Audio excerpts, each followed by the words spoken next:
안녕하세요. 아파트 전문 가영맘의 중개일기입니다. 저는 아파트만 전문으로 하는 개업 공인중개사입니다. 아파트 중개를 하면서 같은 가격으로 어떤 위치에 어떤 아파트를 사서 어느 분은 10억으로 어느 분은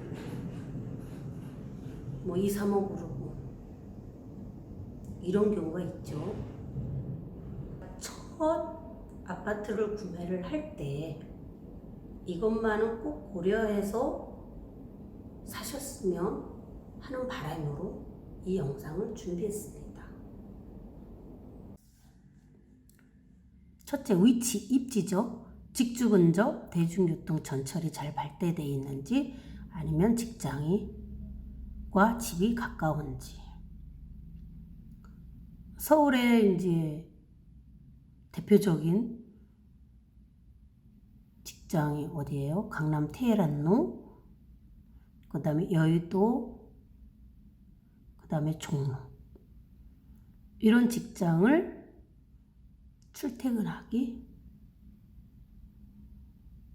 적합한 데가 아무래도 집값이 좋죠. 그런데 지금은 워낙 올라 있으니 이제 주변 경기도권으로 가면 경기도에서도 이 근접성을 잘 따져봐야 됩니다. 강남을 중심으로 해서 출근거리가 30분 이내면 최고 좋죠. 거기다 조금 더 하면 40분. 그리고 GTX 역세권 이것도 잘 보시면 되겠습니다.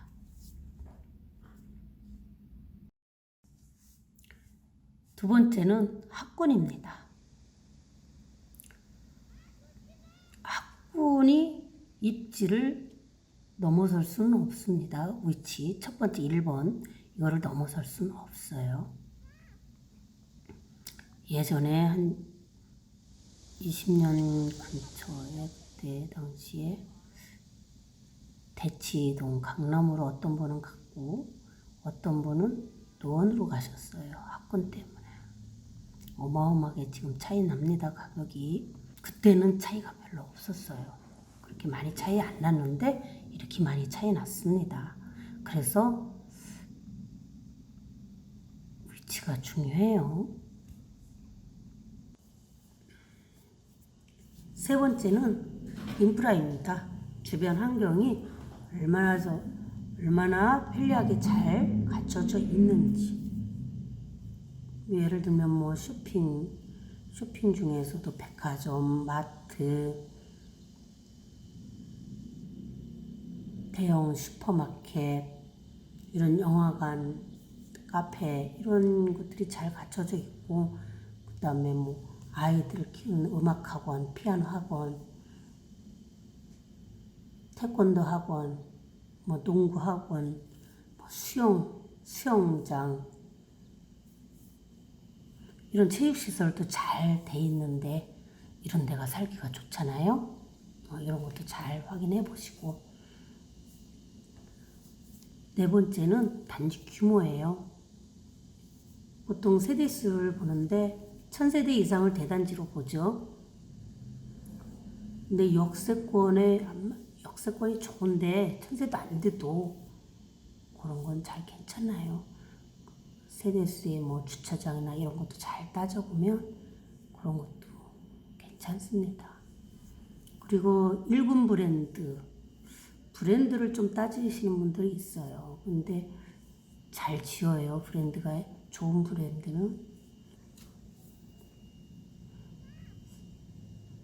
그리고 초등학교가 단지 안에 있으면 좋아요. 초중고가 같이 있으면 대단지에 보통 초중고가 같이 있는 데도 있어요. 거기는 가격이 워낙 비싸서 힘들고 우리 일반적인 사람들이 힘들다 하면 최소한 초등학교가 단지 안에 있으면 좋지만 그것도 없다 하면 주변에 가까이 있는지 확인을 해보시고 하시는 게 좋아요. 이것이 이제 나중에 매도하실 때 요게 매매 가격에 반영이 됩니다. 다섯 번째는 아파트 종류가 있어요. 일단 아파트는 단지형 아파트 있고요. 주상복합 아파트 있고요. 도시형 생활 숙박시설이라고 용도상은 오피스텔로 나와 있고 실제로는 아파트 같이 지어진 게 있어요. 아파텔이라고 하죠. 여기서 우선적으로 고려할 게 일단 단지형 아파트가 이왕이면 야, 그 세 가지로 고르자 한다면 야, 같은 가격이면 똑같이 지어졌어요. 아파트 주상복합 아파트 똑같이 그 주변에 지어져 있어요. 그런데 분양가도 비슷해요. 그러면 어떤 걸 선택하느냐? 아파트를 선택해야 됩니다. 나중에 가격이 어마어마하게 차이 납니다. 주상복합은 전용률이 떨어져요. 그 다음에 관리비가 너무 비싸요. 관리비는 어떻게 측정하냐면 공급면적이라는 게 있어요. 계약면적. 계약면적에 공용면적과 전용면적을 합한 게 계약면적 공급면적입니다. 이 공급면적을 가지고 관리비를 측정을 합니다. 그러면 공용면적이 보통 전용률이라는 거는 전용면적이거든요. 근데 공급면적이 많아지다 보니까 내가 사용하는 면적은 적은데 보통 2010년 이후에 주상복합은 보통 70% 이내입니다. 70% 이상으로 올려져 있는 것도 있는데 그거는 반드시 내부를 보셔야 합니다. 2010년 이전에 지어진 주상복합은 그래도 전용률이 좀 70%대는 되는데 그래도 제가 봐도 전용률이 적더라고요. 2010년 이전에 지어진 주상복합도. 이거 분명히 보고 가셔야 됩니다. 체크를 하시고, 그래서 이거 주변에 옛날에 이제 단지형 아파트를 못 갈아타고 주상복합에 주저앉은 사람들은 후회를 많이 해서 지금 차이가 엄청나니까요. 가격이 많이, 보통 최소한 6억 이상 차이 납니다. 주상복합하고 일단 단지형 아파트랑 같은 연도에 지어졌어도 이렇게 차이가 납니다. 나중에는. 지금은 분양가가 비슷하게 갔지만 나중에 그렇게 차이가 나요. 연수가 조금 5년에서 10년 정도 더 오래된 아파트라도 그게 낫습니다. 주상복합, 새로 진 주상복합보다는 그게 앞으로 더 상승 효과가 있을 거예요.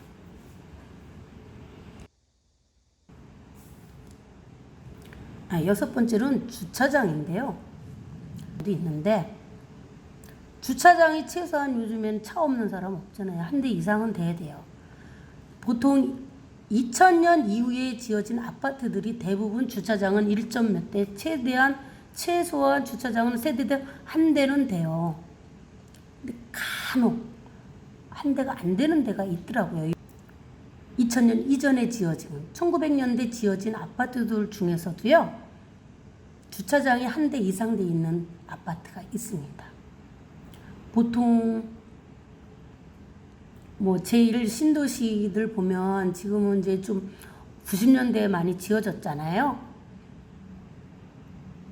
거기에 보면 주변에 다 비슷해요. 연도는 90년대 중반 전후로 해서 단지형들이 많이 형성을 됐는데 거기에 보면 주차장 차이가 있는 데가 있습니다. 어디는 세대당 한 대가 안 되는 데 있고 어디는 세대가 없는 데가 있어요. 그것도 잘 체크를 하셔서 아파트 매수 시 참고하셨으면 좋겠습니다. 일곱 번째는 용적률을 보겠습니다.